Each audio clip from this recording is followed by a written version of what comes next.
നമസ്കാരം. ചൈന പുതിയ hypersonic spy ഡ്രോണുമായിട്ട് രംഗപ്രവേശം നടത്തിയിരിക്കുകയാണ്.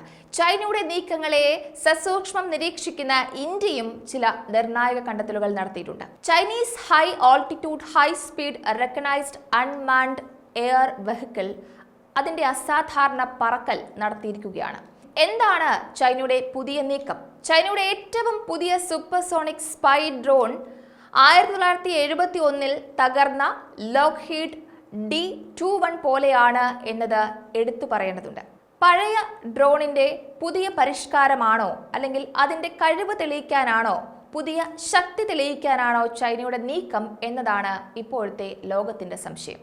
ഇന്ത്യ ശക്തമായ നിരീക്ഷണമാണ് നടത്തിക്കൊണ്ടിരിക്കുന്നത്. കഴിഞ്ഞ ഏതാനും പതിറ്റാണ്ടുകളായി ഡ്രോൺ സാങ്കേതിക വിദ്യയിലെ പുരോഗതി വലിയ രീതിയിലാണ്. ഈ ആളില്ലാ വിമാനങ്ങൾ ഇപ്പോൾ ആധുനിക യുദ്ധത്തിൽ നിർണായക പങ്കാണ് വഹിച്ചുകൊണ്ടിരിക്കുന്നത്. തത്സമയ നിരീക്ഷണം, രഹസ്യാന്വേഷണ കഴിവുകൾ എന്നിവയൊക്കെ ഇത് നൽകുന്നുണ്ട്. ചൈനയുടെ നേരത്തെയുള്ള D-21 ഡ്രോൺ, അതേപോലെ WZ-8 പോലുള്ള സൂപ്പർസോണിക് സ്പൈ ഡ്രോണുകളുടെ ആവിർഭാവം ആകാശ നിരീക്ഷണത്തിലെ ഒരു പുതിയ യുഗത്തെ തന്നെയാണ് പ്രതിനിധീകരിക്കുന്നത്. ഉയർന്ന വേഗതയും കഴിവും കൊണ്ട് ഈ ഡ്രോണുകൾക്ക് വേഗത്തിൽ ലക്ഷ്യത്തിലേക്ക് എത്താനും നിമിഷങ്ങൾക്കുള്ളിൽ തന്നെ നിർണായക വിവരങ്ങൾ പിടിച്ചെടുക്കാനും കഴിയും.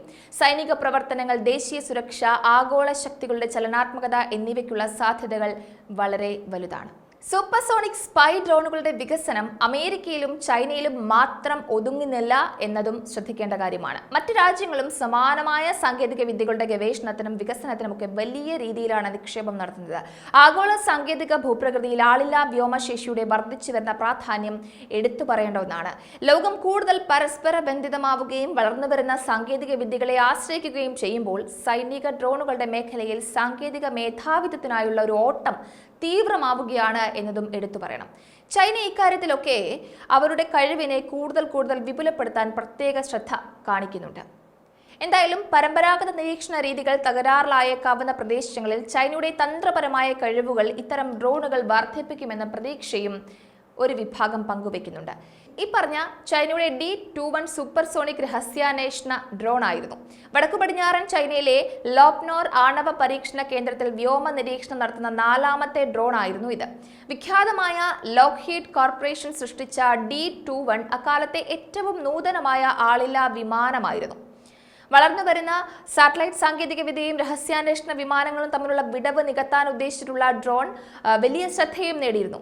പക്ഷേ അതിൻ്റെ ഭാവി അധികം വ്യാപ്തിയുള്ളതായിരുന്നില്ല. അപ്പോൾ ഇപ്പോഴത്തെ ചൈനയുടെ പുതിയ സൂപ്പർസോണിക് ചാര ഡ്രോണായ WZ-8 ഇതിൻ്റെ ഒരു ശേഷിപ്പാണോ എന്നൊരു സംശയമാണ് ഇപ്പോൾ ഉയർന്നു വരുന്നത്. അത്യാധുനിക സൈനിക സാങ്കേതിക വിദ്യയുടെ ഒരു വലിയൊരു സാധ്യതയും അതുപോലെ തന്നെ രാജ്യങ്ങൾ തമ്മിലുള്ള മത്സരത്തിനും ഇടയിൽ ഇത്തരം ഡ്രോണുകളുടെ ആവിർഭാവം എടുത്തു പറയേണ്ട, അടിവരയിടേണ്ട ഒന്നാണ്.